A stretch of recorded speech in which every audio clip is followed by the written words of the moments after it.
12시 많은 참여 바랍니다.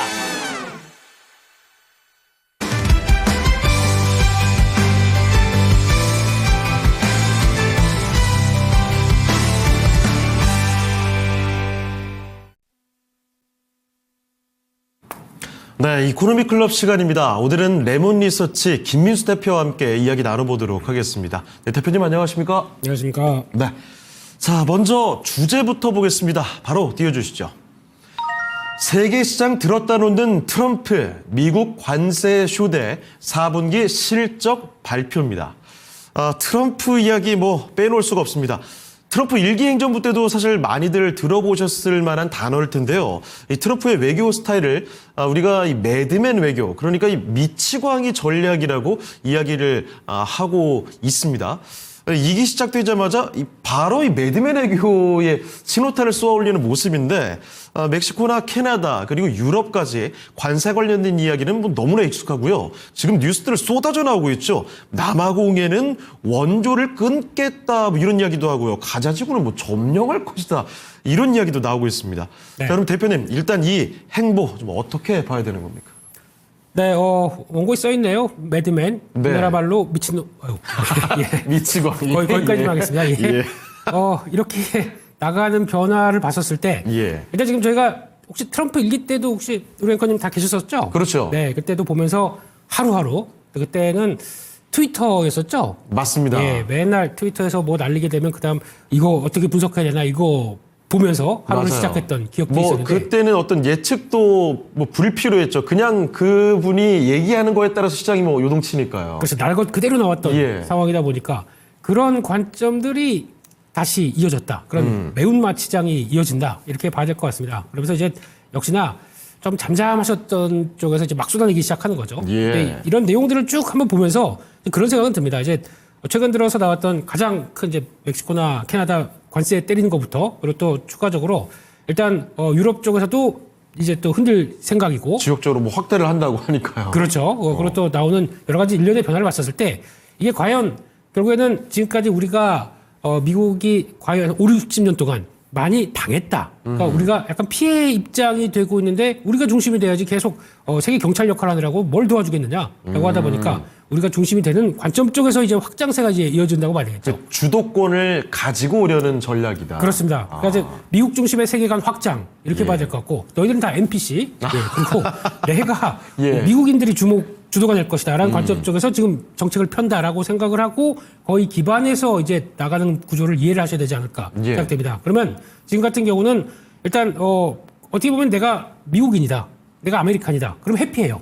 그리고 근데 나머지 쪽에서는 아니 이거 잘 지내던 걸 왜 이래?라고 생각할지는 모르겠지만 네. 그런 관점의 차이가 있다 보니까 계속 이어지는 변화라고 봐야 될 것 같고 그렇게 되면은 이제 뭘 던졌는데 거기서 마음에 안 든다. 그러면은 그래 그러면 자 선물 줄게 관세 받아 이렇게 나오는 과정이라고 봐야 되겠죠. 그런 흐름에서 이해를 하시는 게 맞겠다고 보게 되면 일단 앞으로 벌어질 모든 일들은 일단 다 미국식으로 생각을 한다라고 생각하고 아마 정책들도 내가 미국인인데 그럼 어떻게 될까라는 쪽으로 해석을 하면서 보시는데 근데 이게 한국 입장으로 봤을 때는 그렇죠. 그렇게 썩 좋은 건 아니겠지만 미국 자국민이 아닌 입장에서는 참 그렇죠. 이거 어떻게 바라봐야 되는 거지 골치 아픈 거죠. 그렇습니다. 그렇기 때문에 아마 그런 관점에서 이어가되 그러면 이제 가장 중요한 거는 그러면 미국의 그러니까 달러 강세와 그리고 또 이제 10년물 국채금리 같은 경우도 같이 반영하면서 그대로 간다고 하더라도 네. 그러니까 미리 선반영된 측면이 있기 때문에 이건 약간 완화되는 관점으로 그러니까 생각했던 것보다 아주 쇼킹한 수준이 아니다. 그러면 이거는 이제 서서히 이제 가라는 관점 쪽에서 그래도 계속 챙기는 거는 자국을 챙기겠다라는 쪽에 네. 대한 이해로 보셔야 될 것 같습니다. 알겠습니다. 네. 그리고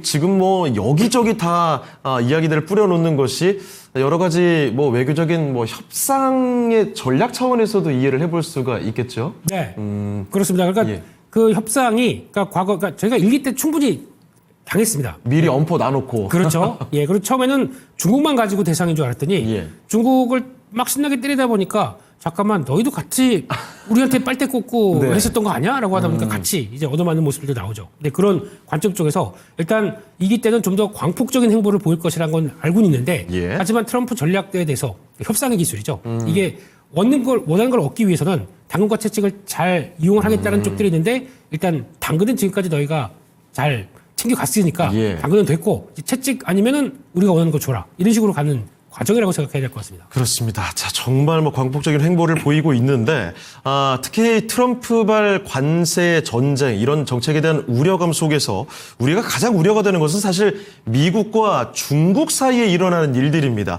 이미 코로나 이전에도 우리가 미중 무역 분쟁에서도 참 골치 아팠던 기억이 아직도 생생하거든요. 네. 사실 어제 한 2시쯤에도 미국과 중국 관련된 속보들이 쏟아져 나왔습니다. 미국에서 추가 관세 이야기 나오고 중국에서는 맞불을 놓는다고 하고 정말 짧은 사이에 속보가 막 쏟아져 나와서 그렇죠. 이게 정신이 없더라고요. 현황이 좀 어떤지 정리를 좀 해주실 수 있을까요? 네, 일단 지금까지 캐나다하고 멕시코는 일단 관세를 25% 때렸다가 일단 예. 30일 유예를 하는 기간이 나오기 시작하고 네. 일단 중국은 통화를 하려고 하는데 협상이 잘 안 되나 봅니다.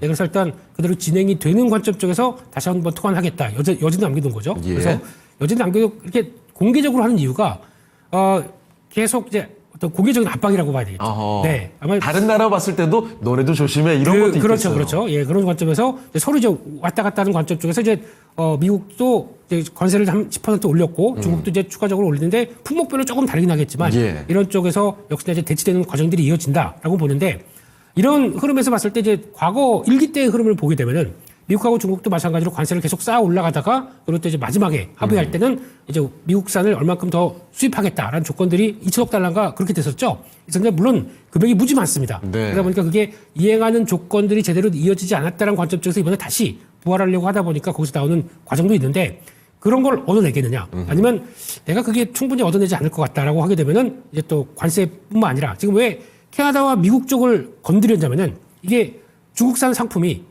우회로 들어오는 창구였습니다. 물론 네. 이제 펜타닐이나 어떤 불법이민 마약 이런 것들 물론 중요한 역할로 들어왔었고 게다가 캐나다 같은 경우는 되게 국경이 허술하잖아요. 네. 그러니까 중국인 갱단부터 막 들어와서 좀 벌써 이제 거기서 생산 기지를 만들어 놓는 상황들이 되다 보니까 거의 예. 토론토가 캐나다의 그 수도는 아니지만 예, 토론토가 가장 또 중요한 역할을 많이 했다라고 보다 보니까 거기서 약간 좀 삼강 무역으로 들어오는 미국에 대한 어떤 예. 과정들을 좀 차단했다고 봐야 되겠죠. 그런 쪽에서 아마 이런 중국에 대한 어떤 제재가 들어오는 한 편으로 생각한다라고 하게 되면 이제 국경을 위아래로 다 막아놓는 과정들로 생각하게 되면 일단 중국 입장 쪽으로 보게 되면 어떤 상품이나 특히 이제 대표적으로 작년 기준으로 봤었을 때 가장 또 성장이 많이 했던 것들이 중국의 이제 그 판두쥐, 예, 판도도 예. 이름 모르겠습니다만 PDD 이쪽에 들어오는 테무죠.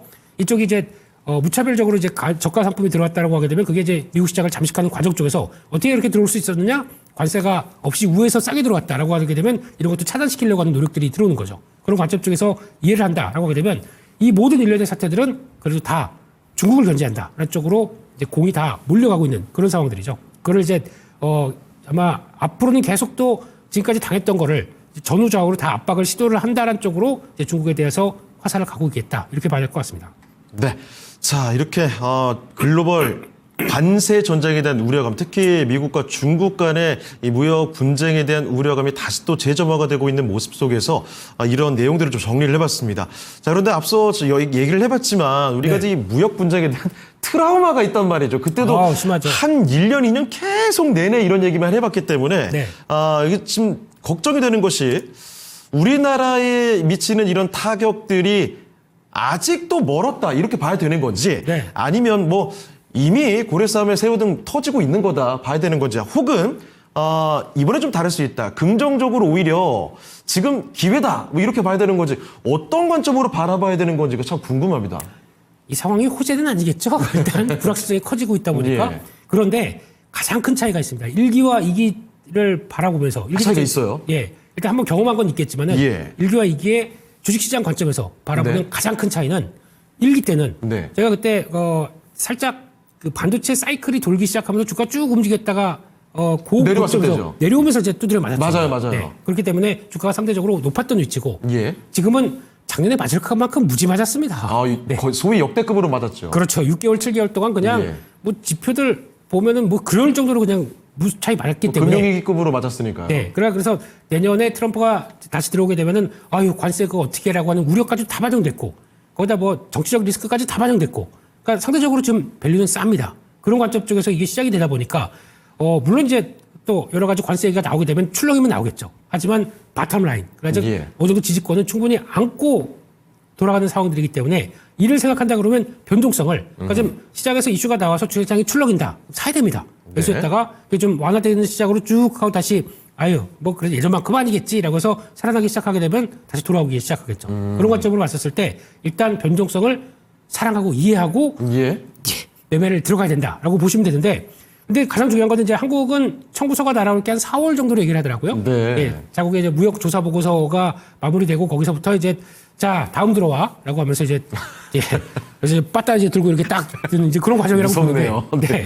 근데 그게 아마 4월쯤이라고 보여주고 있는데 그러면 아직 2, 3개월 정도 시간이 남아 있다라고 했었을 때 시장은 그러면 2, 3개월 동안 어떻게 하고 불안에 떨 게 아니라 먼저 하락했던 부분들을 출렁임이 나온다고 하더라도 4월달 가봐야 되지 뭐라고 해서 좀 약간 눌렸다가 돌아가고 하는 과정들로 이해가 가시는 게 더 낫지 않나 싶기 때문에 변동성은 이해를 하되 일단은 해볼만 하다라는 쪽으로 보셨으면 좋겠습니다. 네. 자, 그럼 이번에는 그 이야기 화제를 좀 바꿔보도록 하겠습니다. 네. 월가의 대표적인 AI 수혜주 팔란티어 얘기 좀 해볼게요. 팔란티어가 어제 정말 눈부신 상승을 보여줬습니다. 사실 이미 많이 올라오고 있는 상황에서 하루 만에 20% 넘게 폭등을 기록했습니다. 호실적을 바탕으로 해서 이런 급등이 나왔는데요. 주가가 이제 100달러를 돌파하게 됐고요. 지금 1년 사이에 주가 6배 넘게 올랐습니다. 이에 따른 국내 관련주들의 움직임이 어떨지 좀 봐야 될 것 같은데 뭐 당장 오늘 우리 증시는 그 정도로 폭발적인 반응은 아닌 것 같긴 합니다만 팔란티어 관련해서 우리 관련주들의 움직임 어떻게 바라봐야 될까요? 네, 축하드립니다, 앵커님. 네. 103달러네, 이제. 네. 많이들 이제 팔란티어를 갖고 있는 자와 아닌 자 쪽에서 이제 희비가 엇갈리는 과정이고 중간에 판 사람 같은 경우는 아이고 배 아파 이것만 바라보는 어딜 가르치시는 거죠? 저입니다. 예, 저입니다. 예. 없는 사람은 그냥 멍하니 이렇게 바라볼 수밖에 없는데 예. 근데 이런 과정들을 통해서 이제 나오는 게 이제 미국 같은 경우도 그러니까 AI가 적용을 하기 시작하면서 이제 또 소프트웨어에 붙어서 나오는 과정의 첫 말 그대로 그냥 개척자 입장을 보여주는 거죠. 네. 팔란티어 하고 있습니다. 팔란티어가 그런 쪽으로 본다고 하게 되면 이게 이어가는 과정들을 보다 보니까 미국에서는 이제 AI가 붙어서 성과가 나는 실적이 나오는 과정들에 있는 종목들을 계속 더 집중하고 많이 찾아볼 것 같습니다. 그거에 대한 흐름들이 앞으로는 계속 또 이제 실적 발표와 함께 나오는 게 확인이 되겠죠. 그런 쪽에서 봤을 때는 지금 이제 메타가 가고 있는 길. 그러니까 메타가 지금 고객들의 인스타그램과 또 페이스북과 함께 충분히 갖고 있는 데이터를 가지고 그걸 광고 사업을 하는데 중간에 AI를 스레드라고 붙어서 이제 연결되는 과정들을 이해를 한다라고 하게 되면 그런 거에 앞으로 성과를 내겠다는 쪽에 대한 에드테크나 아니면 또 어떤 커머셜 테크 이런 쪽들이 AI가 붙는다라는 관점 쪽으로 봤을 때는 당연히 투자 아이디어가 될 수 있겠다라는 쪽인데 이렇게 나오다 보니까 한국도 예외는 아닙니다. 한국도 같이 반영을 하고 있습니다. 그게 무슨 얘기냐면은 그러면 우리도 지금까지는 이제 산업재 관련된 종목들 쪽에서 좀 더 강했었습니다. 그렇다는 얘기는 산업재 쪽에서 나오는 변화가 아무래도 지금 뭐 조선이나 거기다가 또 피팅 밸브 이런 쪽이나 또 전력기기 이런 쪽들이 강하다가 오늘 색깔이 확 바뀌어버리는 게 맞습니다. 우리도 그럼 그런 쪽을 찾아야 되는 거 아니야? 우리도 잘할 수 있는데? 라고 하는 변화가 나오다 보니까 AI 관련된 쪽에서 소프트웨어 관련된 종목들 AI가 붙어서 뭘 할 수 있겠다 하는 쪽들이 소프트웨어가 큰 틀이 있고 또 하나가 로봇이 있겠죠.